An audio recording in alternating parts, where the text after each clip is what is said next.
Hi, I'm your friend Claude. And I am just Jamie. And today, on the N.E.R.D.Bomber podcast, we are going to work down our personal lists of our favorite voice actors of all time. Or our lifetime.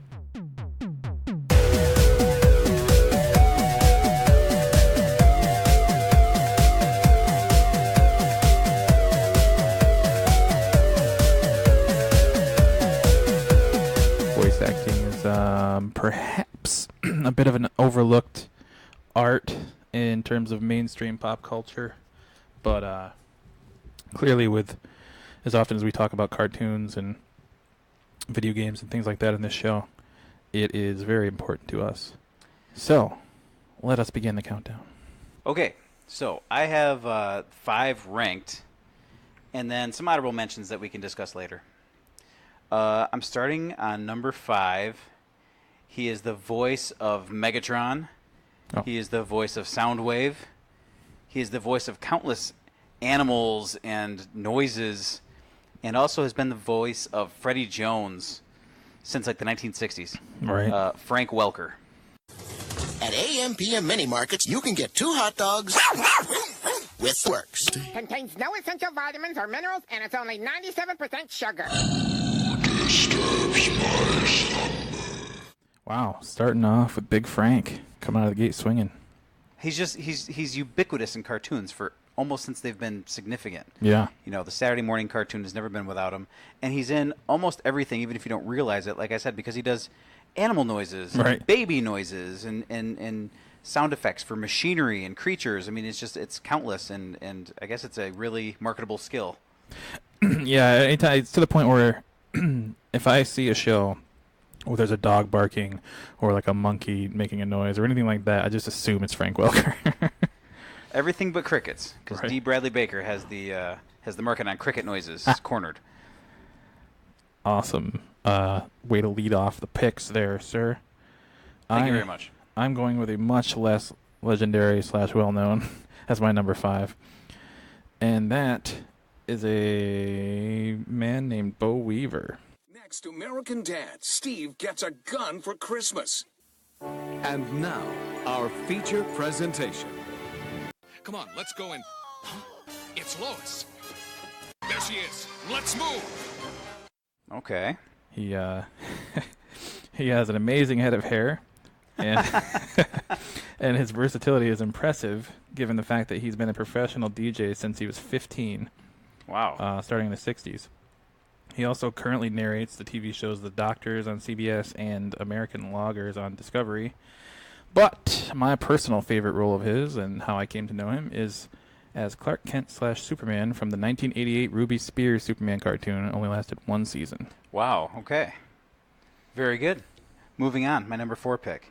He has been the voice of Tigger and the Tasmanian Devil since the 80s. Fuck. I think he's also picked up Eeyore lately. And he was also Darkwing Duck, among, of course, as all these actors and actresses, I should just say performers, have countless roles under their belt, but I usually just pick a few to sort of highlight. Number 4 on my list is Jim Cummings. Kids, only you can prevent forest fires. If I were you, I'd check on your body. Up there. I wouldn't set foot in this wretched excuse for a pet store if it weren't right next door to the bank. Oh, hi, this is Taz. That was my number 1. Oh, wow. You took all me out right. early. Oh, I mean, yeah, like you So said, sorry. Darkwing Duck. I mean, but just a few of the other things that he has voiced is it just makes him an unbelievable heavyweight in the industry. Winnie the Pooh, Tigger, Tasmanian Devil. yep, I mean, absolutely. it's incredible. It's so funny because I guess he was on a podcast saying that I don't know if this is true or not. I have to go back and listen to old Tasmanian Devil or, watch old Tasmanian Devil cartoons. I guess he pretty much invented the at the end of the. I could believe that. That's what he says. Yeah. Put a stamp on it. Back to your list, sir. Even though I've stolen one from your list. Yeah. My list is now 1 shorter. So I guess technically number 3 is a man by the name of Jess Harnell. Oh, Oh, Xander. Oh, you trick me like that again and I'll fucking kill you. Look out, Sue! Here we come! Baton Rouge, Louisiana, Indianapolis, Indiana, and Columbus is the capital of Ohio. There's Montgomery, Alabama, south of Helena, Montana. Then there's Denver, Colorado, under Boise, Idaho. Another ridiculous head of hair. Yes, I've seen it. He has a background in everything from singing lead in rock bands to announcing for America's Funniest Home Videos to video games as the voice of Crash Bandicoot, but he's perhaps best known as Wacko Warner, the middle child from the Animaniacs. He did the awesome States and Capitals song on that show, of course. It was really good. Yeah, he was really good. He came across my what's the word I'm looking for? Radar? My line of sight, my radar, and I kind of went on and I went beyond him, but I considered it. All right, so number 3 on my list is the voice of Doug Funny, Roger Klotz, Ren from Ren and Stimpy, Philip J. Fry, Professor Farnsworth, Zap Brannigan, and Zoidberg, all from Futurama. It is Billy West. Dear Journal, it's me, Doug. I may not be the president. Yeah. Zoidberg could eat. You need a new president? Zoidberg will serve. Excellent choice. I did not know he was the voice of Doug, but now I can totally hear it and I can't unhear it in my brain. It's funny. You can really hear it in terms of Doug and Fry being connected, and Ren too, right? And a little bit Roger Klotz. But when you start talking about Farnsworth, Brannigan, and Zoidberg, it goes so far outside of that sound. Right. That he's pretty adaptable in that way. Like, those characters don't sound anything alike, in my opinion. No, yeah. And I guess I've heard too that when he performs 2 of his characters, he'll do it in one live sitting. That's them crazy. Talking to each other, which there's a couple of other voice actors who are known for doing that. But it's pretty impressive, especially when you talk about Fry talking to Brannigan or Farnsworth or Zoidberg. They're so different. Right. And apparently he can do it pretty seamlessly. That's awesome. My next pick is an Irish-Canadian man by the name of Cal Dodd. Just let me alone with those clowns for 5 minutes. Just 5 minutes. We have 5 construction workers trapped 20 stories up. Buildings are unstable, and aftershocks are rolling through the region. Okay, I have heard enough. Go to your room. Mattresses. Okay, all right. Who, of course, is most well known for providing the most iconic version of the voice of Wolverine in the X-Men cartoon and in video games and other cartoon series. But he's also another guy with a ridiculously well-accomplished background in music. He's got like 7 or 8 albums from as far back as the 70s. Right. And he's done so many commercial voiceovers of things that you know and would recognize that it's crazy. Mm-hmm. But yeah, he's an impressive man. And like I said before, a lot of these performers we're going to be mentioning have so much under their belt. Yeah. You hear them in places you don't even know. You know, there's the characters they're known for. Then you start talking about sound effects and background voices right. and voiceovers for things like commercials and TV shows. And it's pretty impressive, some of their prodigency. Prolificness? I think I just made up a word when I said prodigency, but I like it. So I'd like to have that be a part of the vernacular henceforth. It is official N.E.R.D.Bomber slang. Prodigency. Okay, so I had trouble with my top 2. The one I'm about to mention is in the number 2 spot, essentially for one character. And he still almost had a shot at my number 1 slot, even though it's just basically for one voice. He is the voice of Optimus Prime, Peter Cullen. We're Autobots. We're from Cybertron, a planet far from Earth. Those who tried to harm you are called Decepticons. Well, not everywhere. Just finished it this morning. The spell is broken. She must be stopped. Ah, of course. I don't pick him for his prodigency, but I pick him because of that one character, and Optimus Prime is awesome, and so he's awesome for playing him. I also think that he was a great Eeyore. Yeah, he did do Eeyore. He's done other things, obviously, but he was the voice of he did a voice in Disney's Treasure Planet, which is an overlooked animated series. He was Captain Arrow, and I really like that. And it gets overlooked, of course. But and he too has a very prolific career. Right. But I just happen to like Optimus Prime. Right. You no longer have a number 1 on your list. Well, I have a new number 1 now. All right, my number 1 is gone, and actually, it might have worked out for the best, considering this Chuck Jones quote about this performer. June Foray is not the female Mel Blanc. Mel Blanc is the male June Foray. Wow, okay. So, of course, it is June Foray. Can't take my eyes off you for a second. Let me warn you, Sylvester, for absolutely the last time, if there's one little feather, just one little feather harmed of this bird, I'm going to sell you to the violin string factory. You're great, big, wonderful moose. Maybe you could see to it that Hard Knocks wins next Saturday. Bullwinkle, you can't do that. Cruffy Gummy, you have the manners of a billy goat. Bless you, child. Of course we'll get you a drink. Who probably was best known overall for providing the voice for Rocky the Squirrel from Rocky and Bullwinkle. Yeah. A ton of other well-known things, ranging from Cindy Lou Who in the animated The Grinch Who Stole Christmas cartoon. She played the Granny, who owned Tweety Bird on the Looney Tunes cartoons. She played Grammy Gummy from the Gummy Bears that we mentioned in a different episode. Yes. And how I came to know and love her was as Magica Dispel on DuckTales. Wow, okay. She's another one. She worked a ridiculously long time. She was, I think, working right up until she died at age 99. And she is kind of like Jim Cummings in the sense that she's done so many random little voices and additional characters, but you could always kind of hear it.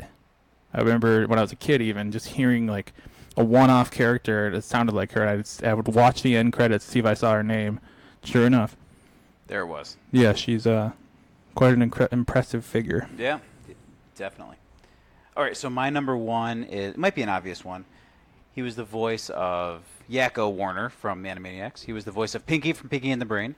He did a voice on Biker Mice from Mars, but most importantly, he voiced my favorite character, one of my favorite cartoons of all time, as Teenage Mutant Ninja Turtles, the voice of Raphael, Rob Paulson. Oh, sorry, Sensei. I guess I was a little steamed because I blew my assignment. I'm taking a correspondence course from Pinkerman's Private Peepers to be an undercover detective.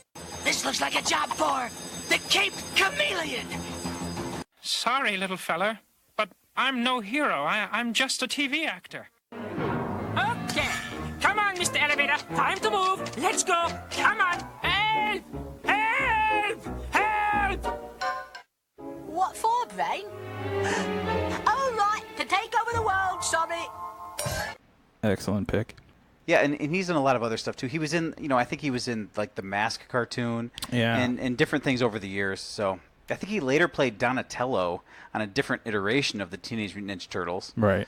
And he actually hosts a podcast called Talking Tunes where he does interviews with a lot of these other kind of voice actor people that he knows. It's very fascinating and interesting to listen to. And yeah, he's just that part of Raphael is just so important to my nostalgia and pop culture history. Right. But obviously he's had a very prolific career in other ways. Yeah, and he's also, I mean, in a different type of way, a less bombastic way. He's got such a distinct voice. Right, absolutely. So that covers my ranked listing, but I've got some other names here that are worth mentioning. So we can go through those and discuss them if you'd like, and if anything occurs to you, we can do the same. I am curious. So I've got D. Bradley Baker on here. It's funny because his career, it's definitely not based on characters, but if you've watched a cartoon in the last 10 to 20 years, you have heard his voice. He's kind of like Frank Welker. He's every background animal, every, books falling off a shelf. He's that kind of stuff. It's kind of crazy. Like, you don't need a Foley artist if you've got D. Bradley Baker there. Nice. Next on the sort of unranked general mentions list is Tress MacNeille. Yeah. She's done a lot of significant stuff over the years. Again, very prolific. She's, Agnes on The Simpsons. She plays, actually, Dot Warner on the Animaniacs. We've covered all three Animaniacs siblings now. So, again, very important to the field, I guess, the profession of voice acting. Two performers from the same show, The Simpsons, Harry Shearer and Hank Azaria. A couple of these people I have next on the list have careers that far exceed just doing voice acting. They've all done live action. They've all done some big-time movies. Harry Shearer obviously has done, Spinal Tap and a bunch of Christopher Guest movies. Right. Hank Azaria has done a bunch of big-time Hollywood movies. But they're both pretty well known for doing all of these Simpsons voices, too. And again, I think Harry Shearer, much like Billy West, is known for doing two characters' voices in one recording. Right. So when he'll do Montgomery Burns and Smithers, he'll just go back and forth between their voices as they have a conversation. So it's pretty cool to sort of imagine that happening. And Harry Shearer obviously does a bunch of voices on The Simpsons also. Principal Skinner? Up yours, children. Okay, the next two, like I said, have pretty far-ranging Hollywood careers beyond voice acting. One is Clancy Brown. Oh, yeah. He's been sort of the voice of countless ogres and trolls and monsters and demons. He was the voice of Surtur on the recent Marvel movie Thor Ragnarok. Right. But also, strangely and amazingly and awesomely, he's the voice of Mr. Krabs on SpongeBob. And it's so far, outside of type for him.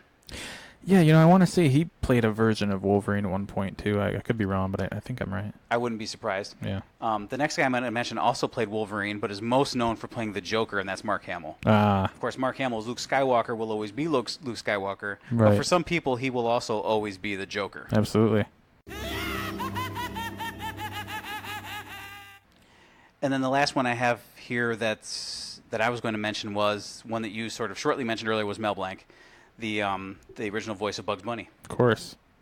You can't talk about voice actors without talking about him and Bugs Bunny and the fact that he also did other voices within the Looney Tunes pantheon and beyond. Right. And he was one of the original sort of, if you can call him a celebrity for being a voice actor, he's about as close as you can get to that. They don't call him the man of 1,000 voices for nothing. Absolutely. Yeah, I don't know how you can top that or really add much of anything else, so I'm not going to try. Very good. I'm going to let my voice cease to be heard on this episode. So that'll do it for us on this installment of the N.E.R.D.Bomber podcast. But stick around for the debut of our new collecting focus segment called Need It, Got It.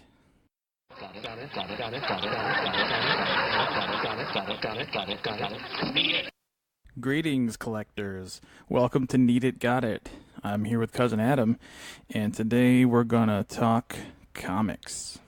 We were just talking about how, alluding to a previous episode of N.E.R.D.Bomber where we discussed visiting the Ithacon comic convention, and I talked about how I'm not a traditional collector of comic books.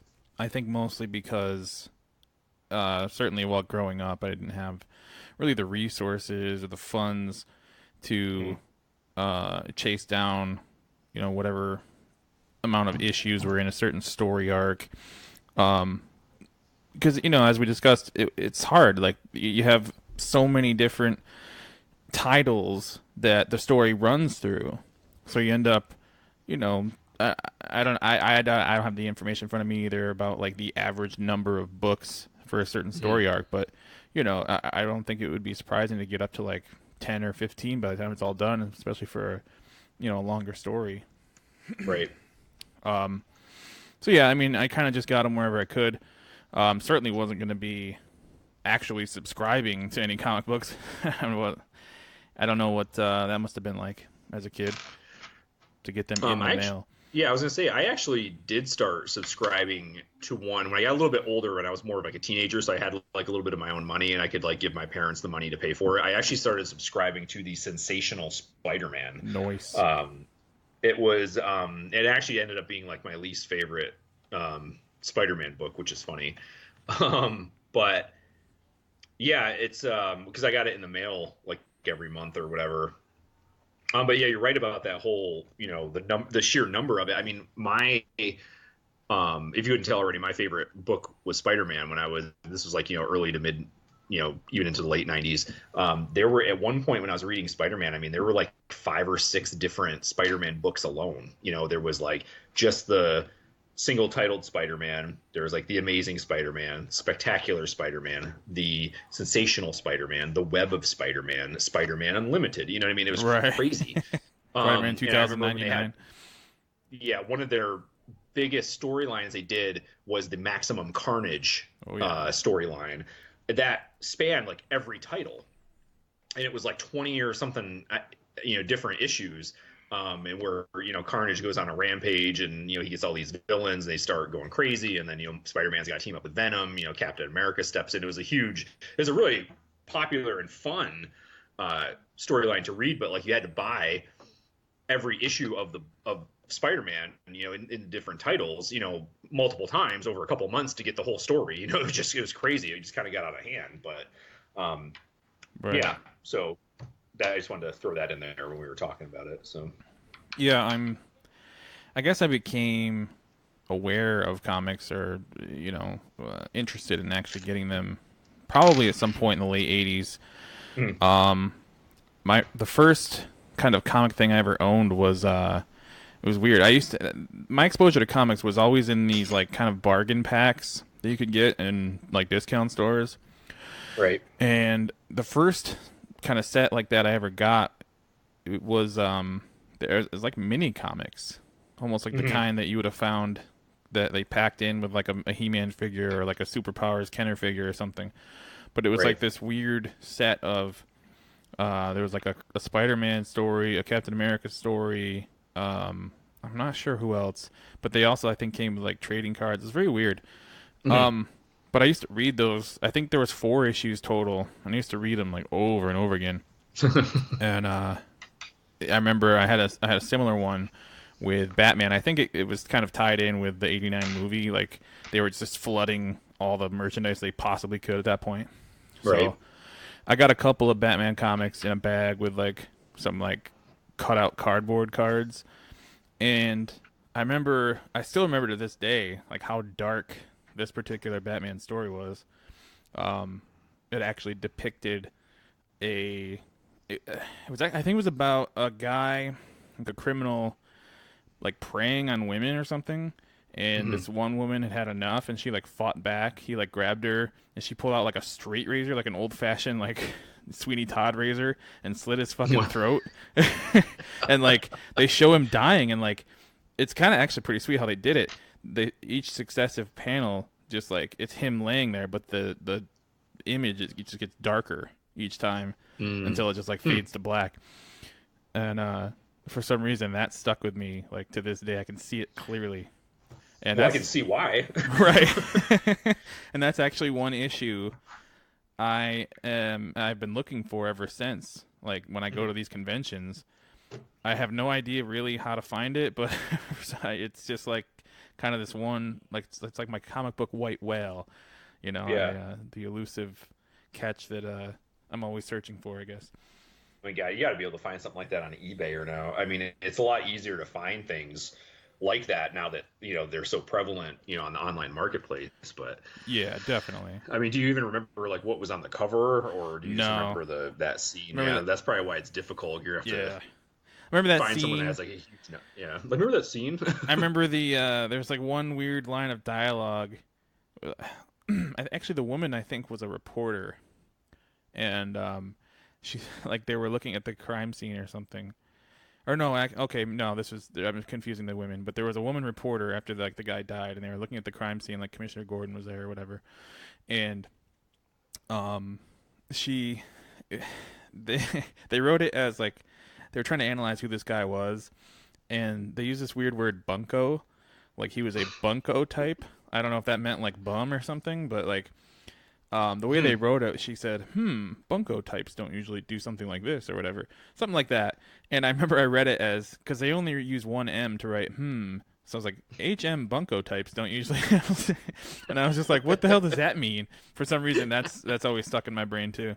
I've actually, trust me, I've typed in bunko types. I've typed in everything in Google. Batman bunko types. Yeah, who is that? You got to do weird stuff like that to get your search down. But I remember the first comic I got, they actually sold it in the coffee shop at the hospital. Really? Where my parents worked, and it was like there was Eastman and Laird's Teenage Mutant Ninja Turtles #1. Now it wasn't like the violent, this was like when they did the comic line because of the cartoon. I think it was like in 88 or 89 this issue came out, but I remember specifically that was like the first one I got. But yeah, it was weird because like comics like were sold in weird spots too. Throughout those days. Like I remember in Cortland, it was Tony and Jerry's Deli on Central Ave. Yep. Is where you'd go to get your comics if that's what it was. Actually, most of my comics I did get though was the Twilight Book and Game satellite store inside the Carousel Mall. Right. Because they did have they still have that giant store on South Salina? Is that still there? You know? I haven't been on that end of Salina Street in 4 years, but it was there last time I went. Okay. Yeah. I mean, I would say that it would still be there. I mean, comics, are probably. I mean, they might not be as popular as they used to be, but I mean, I know that like trading card games like Pokemon and Magic are still around. I think that was like one of their big selling things was the card games like Magic and stuff like that too. So right. Well, I'm sure they're still around, but it's sort of related. Like the progression of comics that we experienced as kids, like starting in the late '80s, where everything was kind of still dark. Batman, the movie was like it made Batman dark again. It was popular. It was based on, I mean, not based on, but it took kind of like tonal cues from the Dark Knight Returns, the Frank Miller book. Mm-hmm. And so I think they were just kind of doing that in general in the comics at that point. But then kind of that trend gave way to what I remember very not necessarily fondly, but being very prevalent about comics in that time period as it went into the 90s, was all the crazy gimmicks and like, special versions of issues that came out. Mm-hmm. And I had so many of those. I fell for that so hard. I like bought all these like versions and like weird covers and things thinking they'd be worth more. And boy, it was, it turned out to be kind of, just exactly that, just an empty promise to get you to buy the book. I mean, they were fun, they were cool looking, but I'm talking about things like die cut covers, like things being in fancy poly bags, just like extra merchandise, like cards being included, glow in the dark covers. I mean, you name it, they did it, like foil stamped and embossed, all that kind of stuff, holograms. Yeah, I remember having a couple Spider-Man issues where they were like anniversary issues that had hologram covers, and they were actually worth a little bit more, and I kept them. But I mean, this is the thing that sucks about our days of collecting. It's kind of the same thing with like the toy collecting too, is that people started to save them, right, and not read them, or they wouldn't take the toy out of the package and they would hold on to them because they knew that these old vintage toys were worth a lot of money if you kept them. But then everybody did that, so now all these people have saved them and not used them or read them or taken them out of the package thinking that they were going to be worth a lot of money. But now that they're so prevalent in mint condition, they're just not worth as much as like those old vintage things were. Yeah, it was always, it was like a rarity with the original stuff to find like one in good condition, which is where your high value comes from. But when everybody is trying to preserve everything, then there's no demand, there's no market, there's supply is all that you got. Mm-hmm. I mean, did you have, like you said, you had what, Spider-Man issues that had some of the gimmicks, some of the holograms or something on them? Yes. Yep. I had they were like anniversaries or something. Yeah. My big introduction into the gimmick phase of comics was actually the very divisive Death of Superman event in '93. Yep. I have for a time, I believe it was issue 75 where it actually happens, and for a time I think that was the original version, the original issue was somewhat valuable. I don't know what it's like today, but I got, and I thought it was, this huge thing. I got this set of comics that had like a different version of that issue with like a special cover, and like it had a lot of the connecting issues from later in the run from the different Superman titles, where so you could actually kind of make one purchase and follow the story.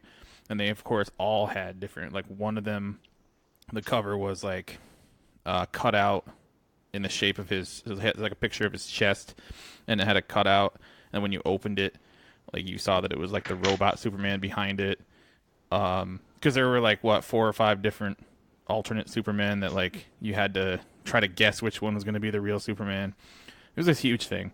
Another one I had, it was very weird. It was like, I think it was a glow in the dark cover, but it was also like heat activated or something. It was really weird. But yeah, so that's the one that got me kind of, I guess, back into collecting comics, and also kind of really gave me the biggest dose of these 90s gimmicks that I mentioned.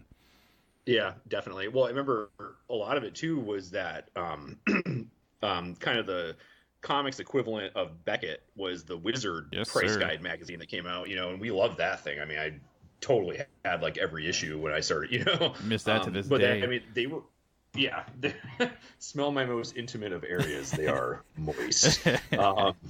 That's one of my favorite issues. It was the Halloween costume issue, if nobody knows what we're talking about. But yeah, I mean, they were kind of like one of the biggest purveyors of that because they would always do that advertising and they would give you pricing information like, oh, if you have this variant cover, it's worth more than this one. You know what I mean? So they kind of fed into that, the whole industry just kind of, it was like it fed itself, and like the machine kept working, and that's kind of what happened, just their fault. Yeah, it was also, well, it's weird. As much as the 90s was like a gimmick era for comics, it was like also, just in publishing in general, like an era of everything being extreme. So a lot of the superhero titles kind of went that way. You had, I think there at one point you had like Extreme X-Men, and then like, a lot of the newer characters were designed to be more quote unquote extreme.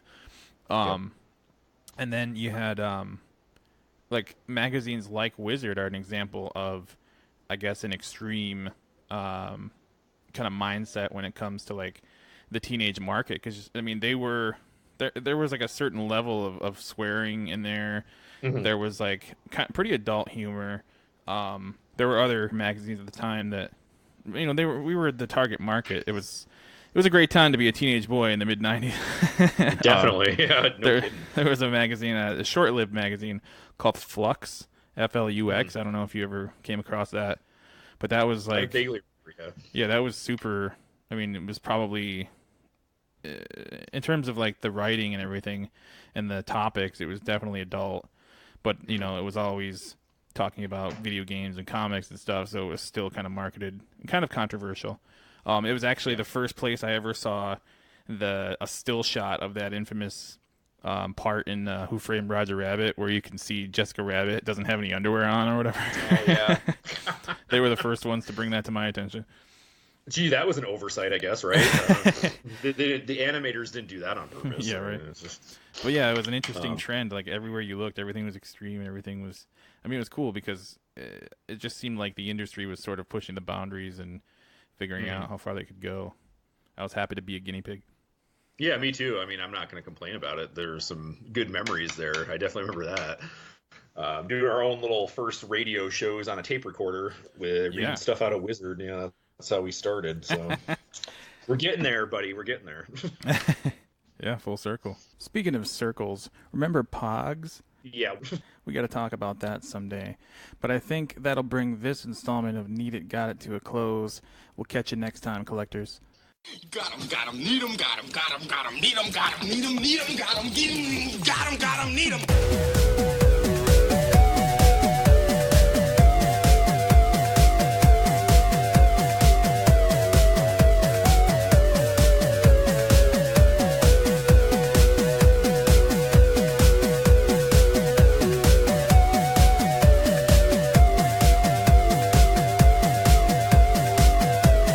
The N.E.R.D.Bomber podcast is a Ghost Factory internet production brought to you by the WAM Network.